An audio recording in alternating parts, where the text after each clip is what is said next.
The great thinkers and saints of this world have constantly meditated upon one question: why is man naturally prompted by the needs for food, by the need for water, by the need for wealth, by the need for position, by the need for recognition? For these, everything are natural prompts. But why doesn't the prompt come for spirituality or God, contemplation on God? This question the rishis have contemplated upon. So we understand that there is a basic nature of the human being. There is a basic nature. And this nature is not very different from other living beings. Whatever prompts the other living beings have got, ಬೇರೆ ಪ್ರಾಣಿಗಳಿಗೆ ಜೀವರಾಶಿಗಳಿಗೆ ಯಾವುದು ಸಹಜವಾಗಿ, ಸಹಜ ಅಂದರೆ ಗೊತ್ತಾ, ತಾನಾಗಿ ಇನ್ನೊಬ್ಬರು ಹೇಳ್ದಂಗೆನೆ, without anybody telling them, there are certain natural tendencies, very very natural tendencies. ಬೇರೆ ಯಾರು ಹೇಳಬೇಕಾಗಿಲ್ಲ. ಹೊಟ್ಟೆ ಹಸಿದ ಬಗ್ಗೆ ಯಾರು ಹೇಳಬೇಕಾಗಿಲ್ಲ. ಹೊಟ್ಟೆ ಹಸಿದ್ರೆ ತಿನ್ನಬೇಕು ಅಂತ ಚೆನ್ನಾಗಿ ಗೊತ್ತಾಗ್ಬಿಡುತ್ತೆ. When an infant cries out of hunger, the mother knows that the infant is. How does the mother know that the infant is crying because of hunger? It's a very big question. How do you know that the child is actually hungry? Because after growing up, you felt hungry and you felt the agony. When you grew up and you were taught by your elders that there is something called as hunger and this can be appeased by having food. ದೊಡ್ಡವರಾದ ನಂತರ ಈಗ ನೋಡಿ, ಈ ವಯಸ್ಸಿನಲ್ಲಿ ನಿಮಗೆ ಯಾರು ಹೇಳ್ಕೊಡ್ಬೇಕಾಗಿಲ್ಲ. ಹೊಟ್ಟೆ ಹಸಿವು ಅಂದರೆ ಹೆಂಗಿರುತ್ತೆ ನೋಡಪ್ಪ, ಬೆಳ್ಳಗಿರುತ್ತಾ ಅದು ಹೊಟ್ಟೆ ಹಸಿವು, ಕಪ್ಪಗಿರುತ್ತಾ ಅಥವಾ ಹಸಿರು ಕಲರ್ ಅದು ಹೊಟ್ಟೆ ಹಸಿವು ಹೆಂಗಿರುತ್ತೆ ನೋಡೋಕ್ಕೆ? ಅದು ಯಾವ ಥರ ಇರುತ್ತಪ್ಪ ಹೊಟ್ಟೆ ಹಸಿವು? ಹಸಿವು ಅಂದರೆ ಹಸಿವು ಅಷ್ಟು ಕೂಡ ಗೊತ್ತಿಲ್ಲ ನಿಮಗೆ. Hunger means hunger only. Automatically we will know there is something going on in the body, something, and then it initially starts as a biological, physiological disturbance, then becomes psychological. Initially it is a biological disturbance. There is a sense of emptiness in the stomach, and there is a sense of, there is a sense of a pull. There is a sense of a pull inside the body, physiological, and then only the mind starts agitation. Once it goes to the mind level, then somehow or the other. Bubhukshitaha. Bubhuksha is the word in Sanskrit. Bubhuksha. Bubhuksha means hunger. Hasivige ಏನು ಹೇಳ್ತಾರೆ ಸಂಸ್ಕೃತದಲ್ಲಿ? Bubhuksha. So bubhukshitaha, bubhuksha, the one who's got hunger. Now you know that as you become elder, it also causes agony, and suppose within a short period, let's say about 15 minutes, half an hour, 1 hour, if you don't satisfy that hunger, it becomes an agitation. Slowly it becomes an agitation. And then once it becomes an agitation, whatever is available, swaha. Then it's not a question of this alone I like. Something or the other it should be put immediately. ಏನಾದರೂ ಒಂದು ಬೇಕೇ ಬೇಕು. ಹಸಿವಿರ್ಬೇಕಾದ್ರೆ ನಮಗೆ ಇಷ್ಟ ಬಂದಿದ್ದು ಸಿಗಲಿಲ್ಲ ಅಂತ ಒಂದು ಗಂಟೆ ಟೈಮ್ ಆಯಿತು, पढ़ाई में मन नहीं लगेगा, mind will not be concentrating. Somehow or the other you won't attend to that. Similarly thirst, and even nature's calls also. Remember, even nature's calls also. So these are all natural tendencies. ಇದು ಕೂಡ ಅಷ್ಟೇನೆ, ಶರೀರದಲ್ಲಿ ಹೋಗ್ಬಿಟ್ಟು ಸ್ವಲ್ಪ ಹೊರಗಡೆ ಹೋಗ್ಬೇಕು, ಕಾಲು ತೊಳ್ಕೊಂಡು ಬರ್ಬೇಕು ಅನ್ನೋದು ಕೂಡ ಯಾರು ಹೇಳಬೇಕಾಗಿಲ್ಲ ಇವಾಗ. But the infant, how did the infant come to know? How did the mother come to know that the infant is feeling hungry? As I told you, because the mother feels hungry, and when the mother feels hungry, the mother knows that there is agony. So the child is indicating an agony, and she first checks whether it's been bitten by an insect or anything other disturbance. And there is no disturbance. It is hungry, And also time also, you see. Come to a conclusion, it is hungry. Then you feed them. Second, the proof you have. What is the proof? The moment the child gets the milk or food, it's silence. Becomes silent. So 1 + 1 = 2. So we come to know. ಮಗು ಚಿಕ್ಕ ಮಗು ಇದೆಯಲ್ಲ, ಅಳ್ತಾ ಇರಬೇಕಾದ್ರೆ ಅದು ಹಸಿವಿಗೋಸ್ಕರ ಅಳ್ತಾ ಇದೆಯಾ, ಏನಕ್ಕೋಸ್ಕರ ಅಳ್ತಾ ಇದೆ, ಹೆಂಗೆ ಗೊತ್ತಾಗುತ್ತೆ ಅಮ್ಮಗೆ? ಅದು ಹೇಳುತ್ತಾ ನನಗೆ ಹಸಿವಾಗಿದೆ ಅಂತ ಹೇಳ್ತಾ ಅದು ಹೆಂಗೆ ಗೊತ್ತಾಗುತ್ತೆ ಅಮ್ಮಗೆ?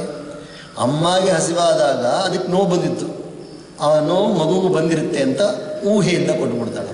ಹಾಲು ಕೊಟ್ಟಿದ ತಕ್ಷಣ ಏನು ಮಾಡುತ್ತೆ ಮಗು? ಸುಮ್ಮನೆ ಇದ್ಬಿಡುತ್ತೆ. ಅದ್ರಿಗೆ ಗೊತ್ತಾಗುತ್ತಲ್ಲ, ಹಾಲು ಕೊಟ್ಟಿದ ತಕ್ಷಣ ಸುಮ್ಮನೆ ಆದರೆ ಏನಕ್ಕೆ ಅಳ್ತಾ ಇದೆ ಅಂತ ಗೊತ್ತಾಗ್ಬಿಡುತ್ತೆ. So these are natural tendencies. Why is the prompt for these natural tendencies so spontaneously understood, and there is no prompt at all for contemplating on higher things? There is no prompt at all. But that becomes a necessity when problems come. When the problems are not solved by, if the problem is not solved by food, if the problem is not solved by water, if the problem is not solved by counseling from human beings, if the problem is not solved even by money, then comes the next question. How to solve this problem? Then only the mind goes towards, is there any other power which can do some miracle? Is there any other power which can do a miracle, which can solve this problem which I am not able to solve with my own capacity? ಹಸಿವು ಬಂದಾಗ ಏನು ಮಾಡಬೇಕು ಗೊತ್ತು, ಆದರೆ ತೊಂದರೆಗಳು ಬಂದ್ಬಿಟ್ರೆ, ದೊಡ್ಡ ತೊಂದರೆಗಳು ಬಂದ್ಬಿಟ್ರೆ, ಇವಾಗ ಯಾರೋ ಒಬ್ಬರು ಹಣ ತೊಗೊಂಡೋಗಿದ್ದಾರಪ್ಪ ನಿಮ್ಮ ಹತ್ರ, ಅವನು ಹಣ ವಾಪಸ್ ಕೊಡ್ತಾ ಇಲ್ಲ, 3 ತಿಂಗಳಾಯಿತು ಕೊಟ್ಟಿಲ್ಲ, 6 ತಿಂಗಳಾಯಿತು ಕೊಟ್ಟಿಲ್ಲ, 1 ವರ್ಷ ಆಯಿತು ಕೊಟ್ಟಿಲ್ಲ, 2 ವರ್ಷ ಆಯಿತು ಕೊಟ್ಟಿಲ್ಲ, ಕೇಳ್ತಾ ಇದ್ರೆ ಕೊಡ್ತಾನೆ ಇಲ್ಲ. ಏನು ಮಾಡಬೇಕು ಅವಾಗ ಊಟ ಮಾಡಿದ್ರೆ ಹಣ ಬರುತ್ತಾ? ನೀರು ಕುಡಿದ್ರೆ ಹಣ ಬರುತ್ತಾ? ಏನು ಮಾಡಿದ್ರೆ ಹಣ ಬರುತ್ತೆ? ಸರಿ, ಕೋರ್ಟು ಕಚೇರಿ ಹೋಗೋಣ, we'll go and file a suit against him. What is the use? This has become disturbed, completely disturbed. Then only the remembrance of Paramatma comes. Is there a possibility of any other solution? Is there a possibility of any other solution which can solve this, which is much more powerful, which can change the mind of the people who are causing the trouble, which can change my mind, which is being troubled, and give peace? So that is why many people say that sadhana is unnatural. The drive to contemplate upon God in a regular fashion, ಅದಕ್ಕೋಸ್ಕರ ಬಹಳ ಜನ ಏನು ಹೇಳ್ತಾರೆ ಅಂತ ಹೇಳಿದ್ರೆ, ಈ ಸಾಧನೆ ಅನ್ನೋದು ದೇವರ ಬಗ್ಗೆ ಯೋಚನೆ ಮಾಡೋದು, ದೇವರ ಬಗ್ಗೆ ಚಿಂತನೆ ಮಾಡೋದು, ಇದು ಸಾಧಾರಣವಾದ ಮನುಷ್ಯರ ಸ್ವಭಾವ ಅಲ್ಲ, ಇದು ವಿಶೇಷವಾದ ಸ್ವಭಾವ. Because it's unnatural. You see, even very truthfully speaking, if a child is not prompted by the mother to go to the puja room and do dhok laga ke aane ke liye, the maa nahi bolti hai, the mother doesn't prompt, or the father or the elders don't prompt the child to go and do namaskar and come to the puja room, or regularly if the mother doesn't do that one, the child will not do. Absolutely, you can be sure the child will never go to the puja. But what about eating? What about sleeping? What about drinking water? Once is sufficient. But puja once is not sufficient. 100 times you do also, it will not do. But eating, sleeping, drinking water, or even juices or eating fruits, very easily it will come. Very, very easily. Once is sufficient. Next time he will not say anything. Sir. And you see the tendency of the child also. On magu swabhavika nodi, if you give an apple, the child will put it in its mouth. If you give a pen, it will put it in its mouth. So it's a natural tendency. So this tendency, or this prompt to pursue an elevation in life, the prompt to pursue a rise in life is artificial. It is not natural. 1 in a crore may be having this natural tendency. 1 in a very big count of people may have a natural tendency. All these things are normal. All these things are normal. This khana, pina, all this is normal. But contemplating upon God, meditating, doing japa, these are all, 1 in a crore person may have this naturally. So in order to make sure, in order to help the people to understand that this is important, that is why our rishis gave us a beautiful methodology of having a consistent method of prayer. That is why The homa, the homas and the havans are a nitya karma. Sandhya Vandanam is a nitya karma. Puja part is not once in a way. It's not once in a way. It's called as a nitya karma. The word nitya karma means what? Doing it meticulously every day. Doing it meticulously. You also know, we also know, everybody knows that we postpone puja to tomorrow. Japa also can be postponed to tomorrow, but not other activities. ಮನುಷ್ಯ ಏನು ಮಾಡ್ತಾನೆ, ಒಂದು ಪೂಜೆ ಅಥವಾ ಜಪ ಇದ್ರೆ ಆಮೇಲೆ ಮಾಡ್ಕೊಳ್ಳೋಣ ಅಂತ ಹೇಳ್ತಾರೆ. ಆದರೆ ಊಟ ಆಮೇಲೆ ಮಾಡೋಣ ಅಂತ ಹೇಳ್ತಾರ, ನಿದ್ದೆ ಆಮೇಲೆ ಮಾಡೋಣ ಅಂತ ಹೇಳ್ತಾರೆ, ಹೇಳಲ್ಲ. ಇಲ್ಲಿ ಹೋಗೋದಿಲ್ಲ ಆಮೇಲೆ ಮಾಡೋಣ ಅಂತ ಹೇಳಲ್ಲ, ಅವಾಗ ಆಗ್ಬಿಡ್ಬೇಕು. ಆದರೆ ಪೂಜೆ ಮಾಡೋದು ಸ್ವಲ್ಪ ಅದ್ರ ಕೊಡಬೇಕು. ಸೊ ಪೂಜೆ ಮೇಲೆ ಗಮನ ಕಡಿಮೆ ಇರುತ್ತೆ. In order to make sure that in his own welfare, in the welfare of the human being, so that it is a precautionary measure, it is a preparation for the future where there may be difficulties. Therefore, the rishis have given us what is called as the nitya karma. What about the boredom which comes? Surprising. One doesn't get bored about cooking. One doesn't get bored of eating different types of dishes. One doesn't get bored of sleeping on different types of mattresses. One doesn't get bored of listening to different types of music. No, one doesn't get bored at all. But one gets bored of reading, studying and doing puja. Because one did not go deep into that. So what happens? It is superficially done. ಪ್ರೀತಿಯಿಂದ ಪೂಜಾ ಪುರಸ್ಕಾರಗಳನ್ನು ಮಾಡದೆ ಇದ್ರೆ ಏನಾಗುತ್ತೆ, ಅದೊಂಥರ ಬೇಜಾರಾಗುತ್ತೆ. ಪ್ರೀತಿಯಿಂದ ಮಾಡದೆ ಹೋದರೆ ಯಾಕೆ ಮಾಡ್ತಾ ಇದ್ದೀವಿ ಅಂತ ಅರ್ಥ ಮಾಡ್ಕೊಳ್ಳದೆ ಮಾಡಿದ್ರೆ ಹೋಗ್ತಾ ಏನಾಗುತ್ತೆ, ಎಷ್ಟೋ ದೇವಸ್ಥಾನಗಳು ನೋಡಿದಿರಲ್ಲ, ಬೆಳಗ್ಗೆ ಹೋಗಿದ ತಕ್ಷಣ ಏನೋ ಒಂದು ಊದ್ಕಡ್ಡಿ ಹಚ್ಬಿಡೋದು, ದೀಪ ತೋರಿಸ್ಬಿಡೋದು, ಆಮೇಲೆ ನೈವೇದ್ಯ ಮಾಡಿ ಹೊಟ್ಬಿಡೋದಿಲ್ಲ, ದೇವ್ರನ್ನ ನಮಸ್ಕಾರ ಮಾಡೋದು ಇಲ್ಲ, ಪ್ರೀತಿಯಿಂದ ಒಂದು ಸ್ತುತಿಯನ್ನು ಹೇಳೋದು ಮಾಡ್ತಾರೆ ಇಲ್ಲ. ಎಷ್ಟೋ ದೇವಸ್ಥಾನಗಳಲ್ಲಿ ಪ್ರೀತಿಯಿಂದ ಪೂಜೆ ಮಾಡೋದಿಲ್ಲ. ಕಾರಣ ಏನು? ಬರೀ ಪೂಜೆ ಮಾಡಿಬಿಟ್ಟು ಹಣ ಸಂಪಾದನೆ ಮಾಡೋಕ್ಕೆ ಕಲ್ತಿರ್ತಾರೆ ಹೊರತು ಗ್ರಂಥವನ್ನು ಓದಿ ದೇವ್ರ ಬಗ್ಗೆ ತಿಳ್ಕೊಳ್ಳೋಣ ಅಂತ ಯಾರಿಗೂ ಇಷ್ಟ ಇಲ್ಲ. So the nitya karma, people who do not do the nitya karma properly, they will slowly lose track. Good, they will be vidwans also, everything they can do, but they will not have shraddha. Shraddha will be absent. Therefore, just like we give importance to the physiological well-being, one should understand that this is the psychological well-being. Absolutely, one should be clear about it. ನಮ್ಮ ಮಾನಸಿಕ ಸಮತೋಲನ, ಮಾನಸಿಕ balance, mental balance ಹೇಳ್ತಿರೋದಲ್ಲ, ಈ mental balance, ಹೃದಯದಲ್ಲಿ ಶಾಂತಿಗೋಸ್ಕರ ಇದೆಲ್ಲ ಗ್ರಂಥಗಳನ್ನು ಓದೋದು ಅನಿವಾರ್ಯವಾದದ್ದು. ಹೇಗೆ ಊಟ ಮಾಡಿದ್ರೆ ಶರೀರ ಚೆನ್ನಾಗಿರುತ್ತೋ, ಯಾಕೆ ಊಟ ಮಾಡ್ತೀವಿ ನಾವು? ಹಸಿವಿಗೋಸ್ಕರ ಮಾತ್ರ ಅಲ್ಲ ತಾನೇ ಮಾಡ್ತಾರೆ. ಹಸಿವಿಗೋಸ್ಕರ ಮಾತ್ರ ಅಲ್ಲ, ಹಸಿವು ಜೊತೆಲಿ ಇನ್ನೊಂದು ವಿಷಯನೂ ಇದೆ, ಶರೀರ ಚೆನ್ನಾಗಿರುತ್ತೆ. We should understand this, and gradually sometimes it may be difficult, but still one should sit down and then little by little get into the good habit of contemplation, which is prompted by the scriptures. Scriptures prompt us to contemplate, meditate upon this. So once again close your eyes and see how often have you skipped puja, how often have you skipped prayers. Truthfully speaking, when somebody travels, puja, I forgot. But first and foremost thing, tiffin should be packed, medicine should be packed, all the others should be packed, but never puja, never. 9 out of 10 people who do puja regularly at home also will never think about the puja at all, because that is secondary. That's not important. So once you know that is the most important, because the mental balance is the primary. ಯಾರಾದರೂ ಯಾತ್ರೆಗೆ ಹೋಗಬೇಕಾದ್ರೆ ಎಲ್ಲರೂ ಕಣ್ಣು ಮುಚ್ಕೊಳ್ಳಿ, ಒಂದು ನಿಮಿಷ ನೀವೆಲ್ಲ ಕಣ್ಣು ಮುಚ್ಕೊಳ್ಳಿ. ಯಾರಾದರೂ ಯಾತ್ರೆಗೆ ಅವರು ಪಂಚಪಾತ್ರ ತೊಗೊಂಡು ಹೋಗ್ತೀರಾ? ಯಾರಾದರೂ ಇಲ್ಲ.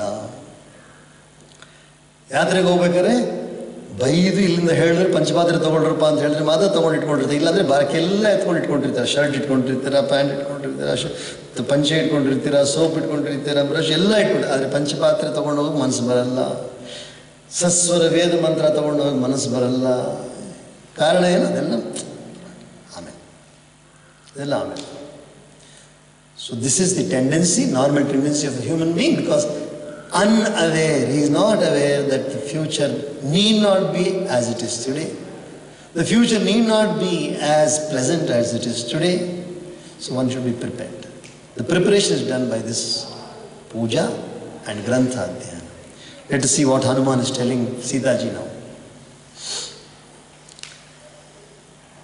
Hanuman continues to narrate the story of whatever has happened. Hanuman Anjaneya ಬಂದು ಮುಂದುವರಿತಾ ಇದ್ದಾರೆ, ಹೇಳ್ತಾರೆ, ಸೀತೆಗೆ ಹೇಳ್ತಾ ಇದ್ದಾರೆ.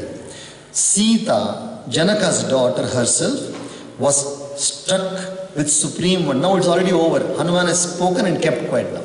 ಆಂಜನೇಯ ಮಾತಾಡಿ ಸುಮ್ಮನೆ ಇದ್ದುಬಿಟ್ಟಿದ್ದಾರೆ. ಇವಾಗ ಸೀತೆ ಕೇಳಿಸಿದ್ದನ್ನ ಸ್ಮರಣೆ ಮಾಡ್ಕೊಳ್ತಾ ಇದ್ದಾರೆ. Sita, Janaka's daughter herself, was struck with supreme wonder to hear that speech. Raising her face, screened with disheveled hair, that timid lady with charming curly locks thereupon looked up into the Shinshapa tree on which Hanuman was perched. ಇವಾಗ ಸೀತೆ ಕೇಳಿದ್ರಲ್ಲ, ಸುಂದರವಾದ ರಾಮ ಕಥೆಯನ್ನು ಕೇಳಿದ್ರಲ್ಲ, ಎಲ್ಲ ಕೇಳಿದ ತಕ್ಷಣ ಯಾರಿದು ಮಾತಾಡ್ತಾ ಇರೋದು ಮೇಲೆ ನೋಡಿದ್ರೆ, ತಿರುಗಿ ನೋಡ್ತಾರೆ, ಎಲ್ಲ ಮೇಲೆ ನೋಡಿದ್ರೆ ಅಲ್ಲಿ ಮರದ ಮೇಲೆ ಕೂತಿದ್ದಾರೆ. ಯಾರು ಕೂತಿದ್ದಾರೆ? ಆಂಜನೇಯ ಕೂತಿದ್ದಾರೆ. ಅವ್ರು ಹೇಳಿ ಮಾತಾಡೋದು ಗೊತ್ತಾ, ತುಂಬ ಸಂತೋಷ ಪಡ್ತಾರೆ. Hearing the monkey's speech and looking inquiringly into all the four quarters as well as into the intermediate points, Sita experienced supreme rapture, thinking all the time of Sri Rama with all her being. ಈ ಕಡೆ ಆ ಕಡೆ ತಿರುಗಿ ನೋಡ್ತಾಳೆ, ಕೋತಿನ ಮಾತಾಡಿರೋದು ವಿಶ್ವಾಸ ಬರ್ತಾ ಇಲ್ಲ, ಇನ್ನು ನಂಬಿಕೆ ಬರ್ತಾ ಇಲ್ಲ. Still she is not convinced that it is the monkey who has spoken so beautifully, so she is seeing all over. Ultimately she concludes, glancing from side to side as well as up and down, she espied the aforesaid Hanuman, son of the wind god of inconceivable intelligence, a minister of Sugriva, the suzerain lord of monkeys, and resembling the sun risen on the eastern mountain. So, such a beautiful glowing figure she sees when she sees Hanuman. ಕೊನೆಗೆ ಹನುಮಾನ್ ಕಣ್ಣು ಕಾಣಿಸ್ಬಿಡ್ತಾರೆ. Now who is having darshan of whom now? Sita Devi is having darshan of Hanuman. Hanuman all the while had darshan. ಇವಾಗ ಸೀತೆ ದೇವಿಗೆ ಯಾರು ದರ್ಶನ ಕೊಡ್ತಾ ಇದ್ದಾರೆ? ಆಂಜನೇಯ ದರ್ಶನ. Remember that Anjaneya is Shiva's avatar. Lord Shiva only has come as Anjaneya. So now Devi Sita is having darshan of Lord Hanuman.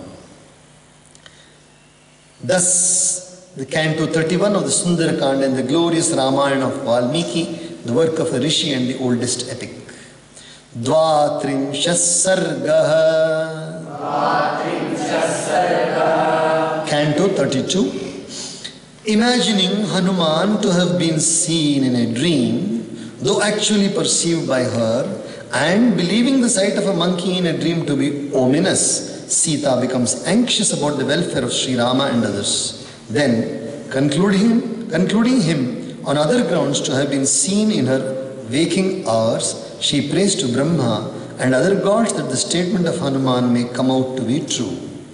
So initially, a person who has undergone so much torment, so much trouble she has undergone, being kidnapped by Ravana, being kept in a place where nobody is there whom she knows, and being tormented by the Rakshasas, she has lost the sense of right, she has lost the sense of reality and illusion.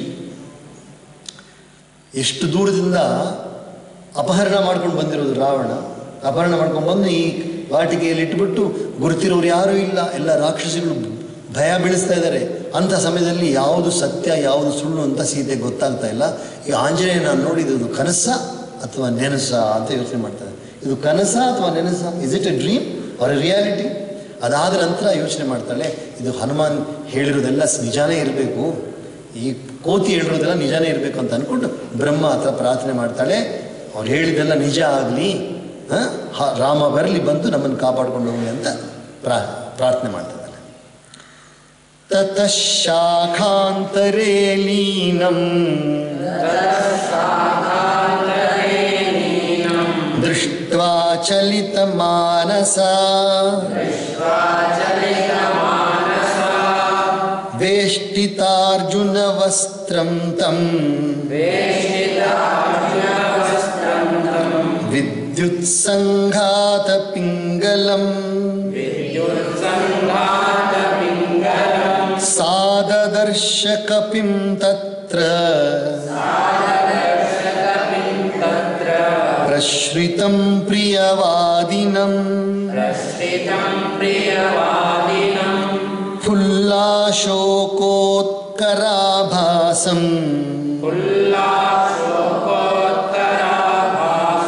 तप्तचामीकरे क्षणं साथ दृष्ट्वा हरिश्रेष्ठं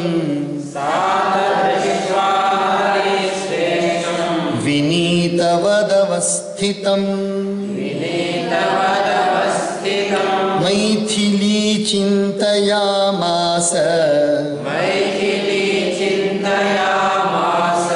विस्मयं परमं गता अहो भीममिदं सत्त्वं वानरस्य दुरासदं दुर्निरीक्ष्यमिदं मत्वा पुनरेव मुमोहसा विललापभृशं सीता करुणं भयमोहिता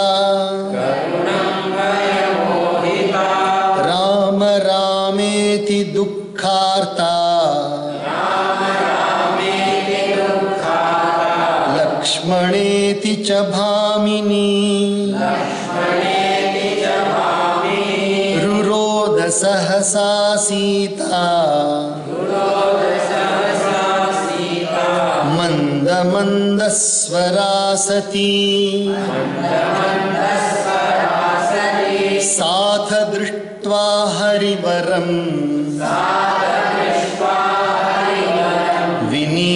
विनीतवदुपागतं मैथिली चिन्तयामास स्वप्नोऽयमिति भामिनी